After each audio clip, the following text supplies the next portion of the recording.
नमस्कार दोस्तों, स्वागत है आपका स्टडी आईक्यू में। आज हम लोग एक बहुत ही दिलचस्प डिस्कशन करने वाले हैं। इंडिया और मालदीव से जुड़ा हुआ ये डिस्कशन रहेगा। आप यहां पे देख सकते हो headlines that under fire the Maldives government says the leaked draft of a controversial defence agreement और a pact with India is fake. तो आज हम लोग इस पर्टिकुलर वीडियो में एक डिस्कशन करेंगे कि किस तरह सोशल मीडिया का मिसयूज किया जाता है, specially by some vested interest, जिसकी वजह से दो देशों के बीच भी रिलेशन के बीच तनाव आ सकता है। तो this becomes a very important case study for you. आप इसको एक उदाहरण करके दे सकते हैं कि सोशल मीडिया के किस तरह से मिसयूज किया जा सकता है। एक तरफ उसके बहुत फायदे भी है, लेकिन यहाँ पे एक मिसयूज की बात जरूर करेंगे और देखेंगे एग्जैक्टली ये क्या हुआ है मालदीव्स में, जिससे इंडिया मालदीव्स के रिलेशन के ऊपर कुछ परिणाम हो जरूर रहा है। तो चलिए शुरू करते हैं डिस्कशन। लेकिन उन सबसे पहले मैं हूं आपका दोस्त राहुल सायगांवकर। अगर आप मुझे फॉलो करना चाहते हो, you can follow me on the ID Rahul Sai 222। अगर आपको कोई डाउट है, कोई सवाल है, आप मुझे डायरेक्टली मैसेज कर सकते हैं इंस्टाग्राम पे। प्लीज हाय, हेलो एटसेट्रा मत कीजिएगा, डायरेक्टली आस्क योर क्वेश्चंस। अब इसके अलावा अगर आप सिविल सर्विसेज एग्जामिनेशन की तैयारी कर रहे हो तो we have a very very good news for you. We have a smart course जिसमें प्रीलिम्स और मेंस इंक्लूडेड है। आप जानते हैं कि नोटिफिकेशन ऑलरेडी निकल चुका है। अभी फॉर्म भरने में केवल 3 दिन बचे हैं, तो अगर आपने भरा नहीं है तो प्लीज ध्यान से भरिए। लास्ट मोमेंट तक का वेट मत कीजिए। लास्ट मोमेंट पे वेबसाइट पे ट्रैफिक भी बहुत ज़्यादा हो सकती है, तो ऐसा हो सकता है कि सबमिट ना हो फॉर्म। तो make sure you have enough time before you file the application, right. इसके अलावा अगर आप प्रीलिम्स की प्रिपरेशन कर रहे हैं तो हमारे पास प्रीलिम्स की टेस्ट सीरीज है जहां पे 40 टेस्ट अवेलेबल है, which will help you for comprehensive preparation of preliminary examination. Mains का भी काफी ज्यादा कंटेंट है, तो आप देख सकते हो हमारे वेबसाइट पे studiiq.com, या फिर आप डाउनलोड कर सकते हो हमारा ऐप गूगल प्ले स्टोर से। And don't forget to subscribe to our channel Study IQ. चलिए डिस्कशन करते हैं और पहले देखते हैं कि क्या है ये खबर एग्जैक्टली। आपको याद होगा कि फरवरी में इंडिया और मालदीव्स ने अग्रीमेंट साइन किए थे जहां पे उन्होंने एक नेवल हार्बर या नेवल बेस को डेवलप करने की भी बात की थी। साथ ही साथ इंडिया ने $50 मिलियन का एक लाइन ऑफ क्रेडिट एक्सटेंड किया था for defence projects to Maldives. और ये खबर है पिछले महीने की फरवरी 21 की, आप यहां पे देख सकते हो। तो एग्जैक्टली हुआ क्या था, एक अग्रीमेंट साइन किया गया था जहां पे line of credit $50 million Maldives को दिए जाएंगे। साथ ही साथ उनका एक नेवल बेस है उतुरुतिला फल्हू। आप यहां पे देख सकते हो कि ये इंडिया मालदीव्स आता है सदर्न साइड पे। यहां पे मालदीव्स के छोटे छोटे आइलैंड से मालदीव्स आर्किपेलागो के, और उसमें आपको मिलता है ये उतुरुतिला फल्हू। यहां पे एक छोटा सा नेवल बेस है उनका, जिसको डेवलप करने की बात की थी इंडिया ने। यानी कि अग्रीमेंट में ये लिखा गया कि India is going to help build और develop the infrastructure at Uthuru Thila Falhu naval base. अब ये हुआ था अग्रीमेंट। जैसे ही अग्रीमेंट हुआ था फरवरी में, उसके बाद ही ये चर्चा का विषय बन चुका था मालदीव्स में। इसीलिए ऑलरेडी साइन होने के बाद, जो पैक्ट साइन हुआ था इंडिया के साथ, उसके बाद Maldives national defence forces MDNF की जो लीडरशिप है, उन्होंने एक जॉइंट प्रेस कॉन्फ्रेंस बुलाई। उसमें उन्होंने क्लियरली असर्ट करके बताया था कि यहां पे जो उतुरुतिला फल्हू में इंडियन फोर्सेस नहीं स्टेशन रहेंगी, यानी कि इंडिया केवल इसको डेवलप करने में मदद कर रहा है। इसके बाद मालदीव्स की पार्लियामेंट में भी इसके ऊपर डिबेट हुआ था। जब अपोजिशन ने मांगा था इसके ऊपर एक डिस्कशन, तो वहां पे भी क्लैरिफाई किया गया था कि यहां पे इंडियन ट्रूप्स को स्टेशन करने की अनुमति नहीं दी गई है। इस पर्टिकुलर अग्रीमेंट में इंडिया लाइन ऑफ क्रेडिट देगा और उतुरुतिला फल्हू नेवल बेस को डेवलप करने में मदद करेगा मालदीव्स की।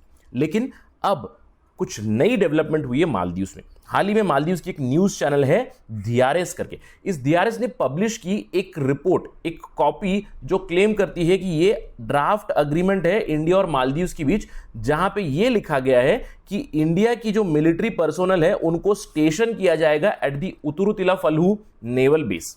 तो जैसे ही ये खबर आई, उसके बाद हलचल मच गई मालदीव्स में। वहां पे वो लोग सवाल उठाने लगे with respect to dilution of sovereignty, कि कैसे आप दूसरे देश के ट्रूप्स को हमारे यहाँ पे, हमारे एक नेवल बेस पे आप अनुमति दे सकते हो। इस तरह की बातें चलने लगी। साथ ही साथ मालदीव्स के जो फॉर्मर होम मिनिस्टर है उमर नासिर, उन्होंने भी इस अग्रीमेंट के स्क्रीनशॉट्स को अपने फेसबुक अकाउंट पे पोस्ट किया। यानी कि सोशल मीडिया पे एक मेलाइनिंग कैंपेन शुरू हुआ अगेंस्ट द रूलिंग गवर्नमेंट कि उन्होंने इंडिया के ट्रूप्स को अलाउ किया है UTF उतुरुतिला फल्हू जो नेवल बेस है वहां पे।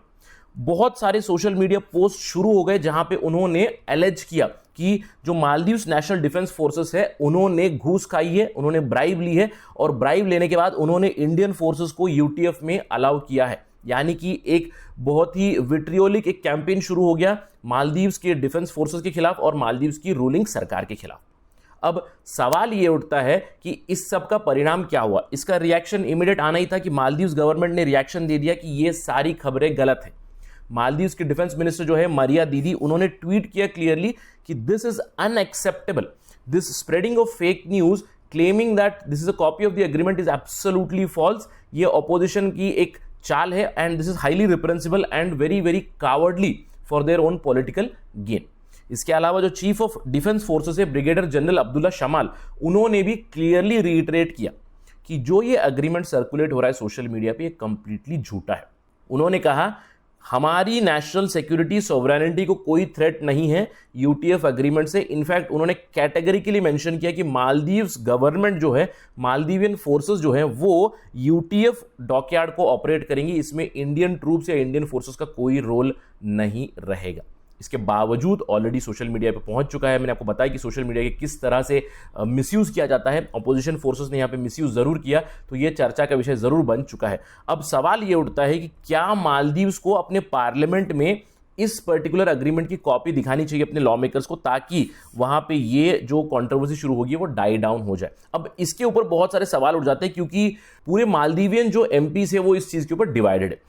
प्रिडोमिनेंटली जो पुराने राष्ट्रपति है मोहम्मद नशीद, वो कहते हैं कि इसकी कोई ज़रूरत नहीं है, क्योंकि देखिए जब भी एक डिफेंस पैक्ट होता है, सिक्योरिटी पैक्ट होता है, तो उसकी कुछ स्पेसिफिक निटिग्रिटीज होती है विच इज़ ऑलवेज बेटर कि वो ओपन पब्लिक में ना आए, क्योंकि उसको इस्तेमाल कर सकते हैं दूसरे एडवर्स नेशंस। तो इसीलिए बहुत बार हम लोग भी जानते हैं कि हमारी जो इंटेलिजेंस ब्यूरो की स्पेंडिंग है, रॉ की स्पेंडिंग है, या फिर और भी कोई एजेंसी से उनकी स्पेंडिंग है, वो पब्लिक डोमेन में नहीं आती। क्यों?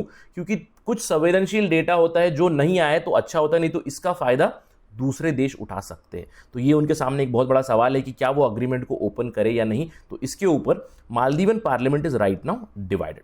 अब इसके अलावा सवाल ये उठता है कि ऐसा हुआ क्यों, राइट? और या फिर ऐसा हो क्यों रहा है कि सोशल मीडिया में इतना ज्यादा इंडिया के खिलाफ ये जो कैंपेन चला है, इसको सपोर्ट क्यों मिल रहा है? देखिए, सबसे पहले तो आपको ये जानना है, सब्सटैंशियल कॉन्स्टिट्यूएंसी या फिर सब्सटैंशियल पॉपुलेशन है मालदीव्स में जो एक्चुअली वरीड है उनकी फॉरेन पॉलिसी को लेकर, क्योंकि पिछले कुछ सालों से मालदीव्स के बहुत ही ज्यादा क्लोज स्ट्रेटेजिक टाइज हो रहे हैं इंडिया के साथ। और इनफैक्ट अगर मालदीव्स की बात करें, मालदीव्स के जो फॉरेन पॉलिसी एक्सपर्ट्स हैं वो कहते हैं कि उनके अंदर एक डीप सीटेड नेशनलिस्ट सेंटिमेंट है with respect to that Maldivian identity, जिन्हें अभी भी ये लगता है कि हिस्टोरिकली इंडियन मेनलैंड से पुराने, यानी कि मिडीवल टाइम्स में, उससे भी पहले टाइम्स में इन्वेडर्स आ चुके हैं मालदीव्स को। साथ ही साथ इंटरवेंशन की बातें करते हैं इंडियन गवर्नमेंट की। तो ये एक सेंटिमेंट है उनकी कॉन्स्टिट्यूएंसी में, एटलीस्ट थोड़े लोग तो इसको बिलीव करते हैं, जिसकी वजह से ये और भी ज्यादा पुश हो रहा है ये पर्टिकुलर कंट्रोवर्सी या फिर मामला। अब इसके अलावा दूसरा मेन रीजन है इस कंट्रोवर्सी को बढ़ने का, उसके अंदर मालदीवियन गवर्नमेंट की भी एक फॉल्ट है। क्यों? क्योंकि मालदीवियन गवर्नमेंट ने अच्छे से एक्सप्लेन नहीं किया है कि क्यों उनके रिलेशंस इंडिया के साथ अच्छे हो रहे हैं। तो इसको अपनी जनता को बताना बहुत जरूरी है, फायदे उनको बताना बहुत जरूरी है, इंडिया के डेमोक्रेटिक क्रेडेंशियल्स बताना बहुत जरूरी है वहां पे। अब इसके अलावा मेन रीजन है तीसरा, क्योंकि ये जो कंट्रोवर्सी है, सब जानते हैं कि ये कंट्रोवर्सी दो देशों के बीच तनाव पैदा करने वाली है, यानी कि इंडिया और मालदीव्स के रिलेशंस के ऊपर एक खतरा पैदा कर सकती है। लेकिन इन सब का कोई फर्क नहीं पड़ता है अपोजिशन या फिर लोकल पॉलिटिकल पार्टीज को, क्योंकि अभी इलेक्शन आने वाले हैं अप्रैल 2021 में। तो ये उन्होंने एक मेन मुद्दा बना दिया है सॉवरेनिटी का, नेशनलिटी का, नेशनल सिक्योरिटी का। उन्होंने सवाल उठा दिया अपनी खुद के डिफेंस फोर्सेस पे कि वो डिफेंस फोर्सेस अभी करप्ट हो चुकी हैं, पैसे लेकर, ब्राइब लेकर उन्होंने इंडियन फोर्सेस को अलाउ किया है उतुरतिरा फलू में। ये एग्रीमेंट उन्होंने रिलीज किया।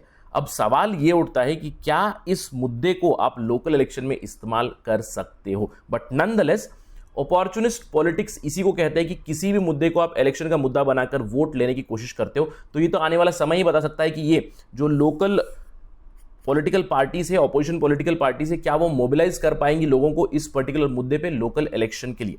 बट नॉनदलेस दोनों देशों को यह समझना चाहिए कि ऐसी कंट्रोवर्सीज इवन डोमेस्टिक हो, उससे दो देशों के ऊपर परिणाम जरूर पड़ सकता है, और जितना जल्द हो सके उतना जल्द मालदीव्स को इस पर्टिकुलर कंट्रोवर्सी को रिजॉल्व करना चाहिए और अपनी पॉपुलेशन को बताना चाहिए, फायदे बताने चाहिए उन्हें इंडिया के साथ अच्छे रिलेशंस रखने की, क्योंकि ये बहुत जरूरी है दोनों देशों को कि they show why mutually beneficial होगा दोनों देशों के बीच ये रिलेशंस इंडिया और मालदीव्स का। तो अगर इसके ऊपर कोई खबर आएगी तो we will bring it to you as soon as possible on Study IQ। That is it as of now. Thank you for watching.